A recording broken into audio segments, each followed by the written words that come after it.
kung magkakaroon ka ng sarili mong negosyo, huwag mong iasa lagi sa inbox. Gumamit ka pa rin ng notebook. Alas 3 na. Biri mo pagising ko, papower nap lang ako.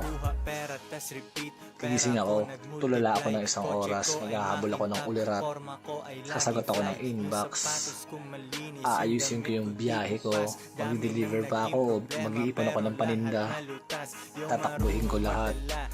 Habang bumabiyahe pala ako, nag-iipon na rin ako ng clips. Tapos pag uwi ko, sagot ako ng inbox, kakain ako saglit, konting pahinga, tapos mag-i-edit, tapos mag-i-inventaryo ulit sa notebook.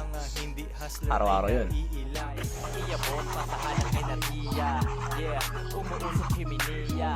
Mas trabaho yan. Ay nako, payo sa mga katulad ng nag-negosyo kasama sa trabaho, yung umintindi ng mali-mali. Pagbuka na wala, di ka na kilala. Pag ikaw ay wala, wag ka nang magtaka. Walang himala.